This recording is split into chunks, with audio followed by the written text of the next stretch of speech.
All right, Chef Dev is back with his mom, Bano, a.k.a. our new favorite Cityline sous chef. Yes, she is. This time they're going to make us a paneer and mixed vegetable chow mein. But before we get into it, okay, and I know you want to because the pan is hot, I want to hear about Devan as a kid. Was he underfoot in the kitchen? Was he in there trying to help, or was he just getting in the way? Was he a good kid in the kitchen? A bit of both, Tracy, because you know, it's very timely when you've got to prepare a meal. Yes. And Devan wanted to learn. He was so eager to learn. But at a very young age, he exhibited these signs, which we ignored, of course. Yes. Yes. But he was proficient in the kitchen. Proficient. He was really good at preparing, and he was artistic in preparing meals. Okay. Simple meals, yes. So like a typical West Indian mom, you were like, go study your book? And the kid is like preparing beautiful, gorgeous gourmet meals. Yes, yes. Lovely decorated yogurt parfaits. And, yes. It's hard to hear this now a little bit. Yeah, but do you remember back in the day? And Yeah. you had that passion for food. I'd create like these dishes for my dad, and I'd garnish them with like grated nutmeg and like orange zest, and I was doing all this type of stuff. I remember at church, at temple, I would be in the kitchen and not at service. So that didn't make you guys that happy. But I'm here now. I'm still cooking. Yeah, but that just goes to show. It's like you need to actually support the kids when they're at that age. And we're learning that now, you know, as parents, support them in what they're doing. So he turned out great with all of your amazing instruction, Bano. We are going to be making this chow mein, but first I just want to show you everything you need to make this recipe. This is all the ingredients you need. Grab them all, and now let's get started. How do we start, Chef? Okay. Cool, so we're sauteing off some onions, and I like slicing it this way.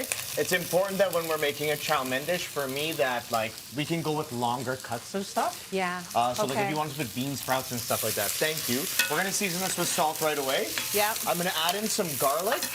This is a dish today that my mom makes better than me.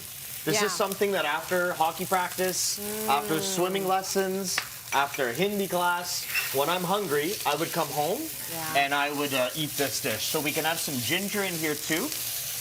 We can go ahead in and get our spices in here as well. Okay. I never do this at home, by the way. Like, tell my mom what to do. She just does it. We're just doing it for add a little, TV. He's going to get spanked at the end of this segment. We'll add a little bit of garam masala, which is a hot spice blend. Yeah. There's cumin, coriander, cinnamon, fennel, lots of ingredients. Yeah. I have a pot of clearly that's boiling water.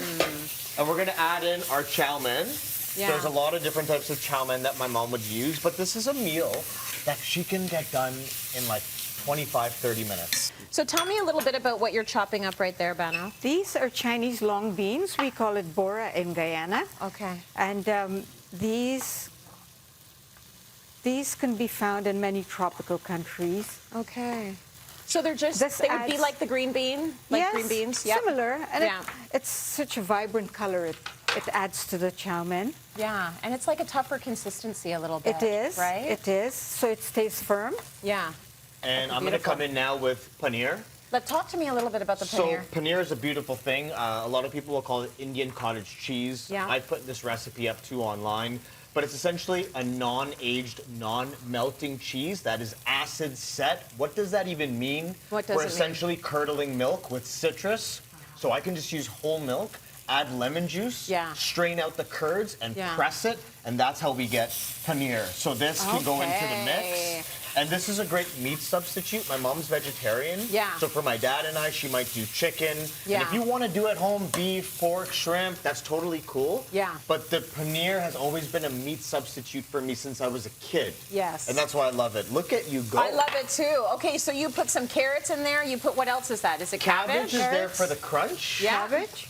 Gonna add in. And the beans. Some red peppers. Gonna add in some peppers. And then we'll add some celery. So little Dev is coming home from hockey. Little Dev is coming home from shinny. He just came out of the swimming pool. He's hungry, Bano. Yes, starving. Some carbs. Starving. So for our noodles that are here, these noodles will take about 5 or 6 minutes. Okay. But I've also cooked some off. And this was cooked off earlier, but I just add a bit of oil to it.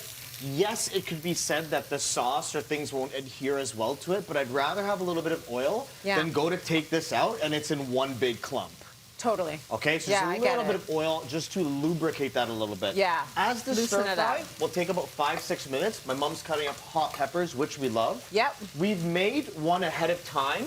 Oh, good. So this is what it looks like after about 10 minutes. I can add in, and that's just warmed up that pot there. I can add in my noodles. Now you're gonna wanna do this on a hot heat, but that's toss it. Yeah. But for the sake of this segment, I'm just going to mix it together. Okay, so we're not clapping anything this time around? There is no clapping of the noodles. There's no clapping of the noodles, because I really liked that. It's not in my instructions on the recipe. Okay. Okay, so I'm gonna mix this up nicely, and this is again a meal that my mom can make very quickly, and it's also a great way to use up ingredients that you have at home. You might have bok choy in the fridge, you might have wilted spinach in the fridge, you might have beets, you might have zucchini grilled off from the barbecue or whatever it is. Yeah. Fold it through the chow mein. You have leftover little shrimp, you have crispy bacon. I mean, I can sit here and rhyme off an infinite amount of things that you can put through there. It's a very versatile dish. Oh my gosh, and it looks so good. Yes. So do you ever get saucy with it, Dev? Do you ever put any sauce? You can add Some whatever. people are saucy. We would add a lot of pepper sauce, but if you wanted to add liquid into this, like chopped tomatoes and make a little sauce out of that, you could definitely do that. You could add black bean sauce, you could add soy sauce, black vinegar. But the vegetables have so much flavor that we typically eat it like this. And then I drown it in pepper sauce. Okay, I'm with you. That was so good. Pepper sauce makes everything better. Everything. Find the recipe on our website, cityline.tv. And Beno, thank you so much for joining us to celebrate Mother's Day. We love having you with us. Deb, we always love having you with us. It's such a pleasure to have you both together, though. And it's sweet to see you working